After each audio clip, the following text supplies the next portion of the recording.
just as I was listening to you talk, I was thinking about how I have an interest in Kriya Yoga, but also in the context of the Buddha's Eightfold Noble Path. And the first step is like perfect vision. And with the breath, and then the second part is perfect emotional, accessing your will. And I find both of those things apply very well to what you're trying to help somebody do in therapy. And then linking it back to the breath work, I think that's what you help a client connect into without trying to be some spiritual master for them. But you can help them by slowing down to start to see themselves clearly, to start to get closer to perfect vision of themselves. That's an aspiration, of course. They don't ever attain, one doesn't attain perfect vision, but that's what the Buddha is saying is an aspiration.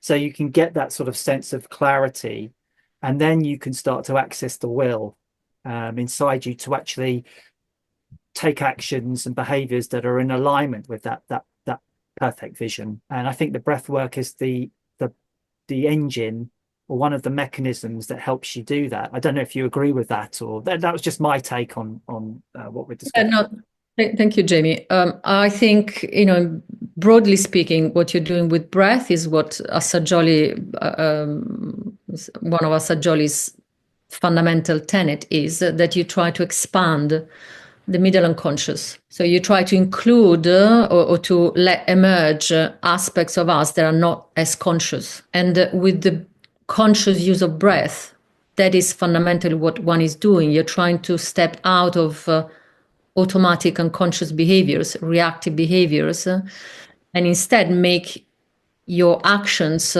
more connected with the will and with your conscious self. Mm-hmm. So definitely, there is a very strong connection. The breath and conscious use of breath is deeply connected with the will, which is the main kind of tool that the self uses in relation to the world. It's like, I think it's the metaphor is the sun ray to the sun. Mm. There are some books, some texts. I'm thinking of some text in the Shaiva tantric tradition where the breath is compared to Shiva, or to the Lord. It's main, as I was saying originally, it's the main tool that the divine uses to act in the world. And that takes me back to what I was saying. That's why it's so fascinating that there is research that shows that the breath is deeply connected with intentional actions. It's incredibly fascinating.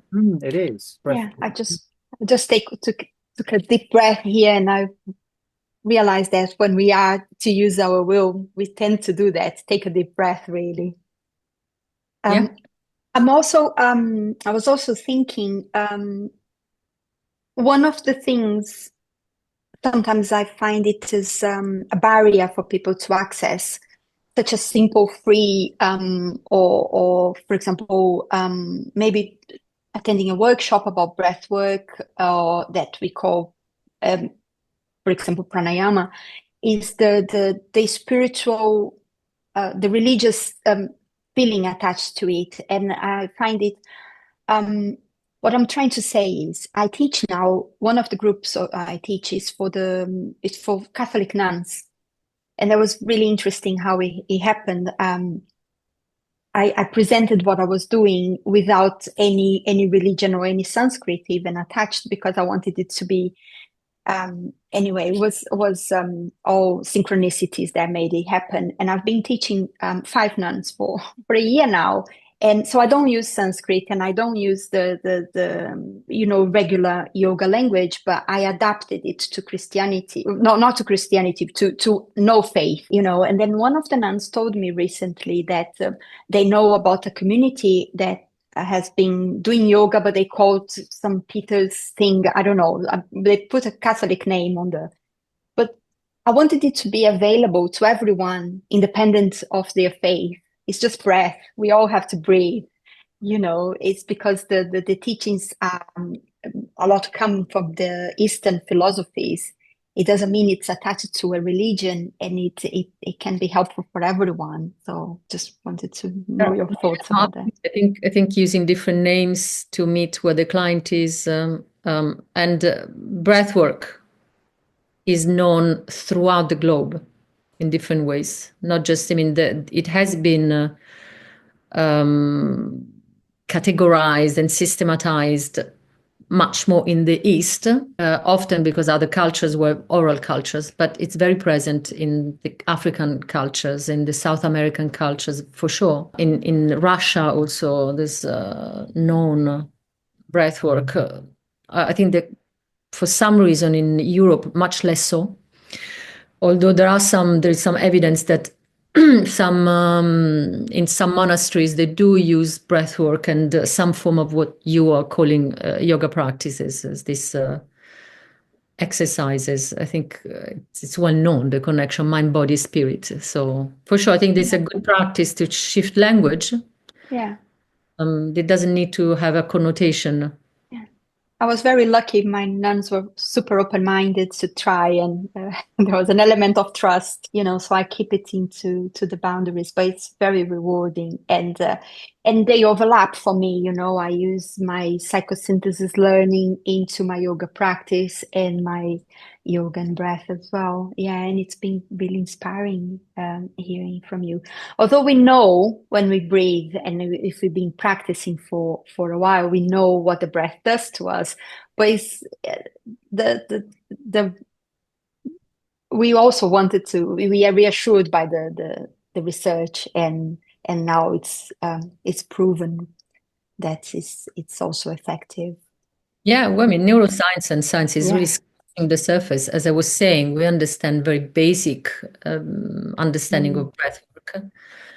But since everything we're discovering matches what the old text was saying, we can infer that quite possibly everything else that the old texts are saying is possibly also correct. That's why a lot of exercises, breathwork exercise, might not have a kind of a complete understanding from a scientific perspective, because a lot of it is much subtler than just a biomechanic work of the individual. One is the tumor breathing. And as you know, some of the breathwork now, holotropic breathwork in particular, has a capacity to cause altered states. And some of those, for some people, are incredibly deep. There is a connection with the transpersonal. Some people have felt that they retrace the steps to birth. Not just in terms of normal connection with people, of normal functioning life, but the breath has also the capacity to put us at above thinking state, a transpersonal state. Yeah, I was just thinking how you said it's subtler than just a biomechanical process, and how actually, certainly in my belief, when you're breathing, you're trying to access the chakras, which of course then are opening through to other energy levels anyway, and other parts of you. Too big for this conversation today, but certainly I think there's a lot more going on. Yeah. Than in most other traditions, there's a subtlety. As I was saying, in Indian philosophy, there is more than one mind. They understood that you cannot describe everything with one mind. There is the intuitive mind, there is the mind connected with the ego, there is the mind connected with senses, there is the mind connected with the past, present, and future, there is the mind connected with the higher self. So there's not one mind. Equally, there is not just one body. There are several bodies. There is the more material body, there is the body connected with the breath, there is the body connected with emotions, and so on. There are many centers of energy in the body. There is not just one breath. There are 5 different types of breaths that connect with different functions of the body. So I'm talking about prana as a general word, but actually in yoga, in the yoga system and in Ayurveda, there are 5 different types of breaths. Each of them have also other ramifications. So there are lots of types of breath. One's connected with the kidneys, one's connected with the digestion, one connected with the mind, one connected with emotions, one connected with will. So it's incredibly subtle. So we're using the surface to support individual with mental health, but then there is a cascade of knowledge that goes in the subtler aspect of the mind and the emotions and spirituality.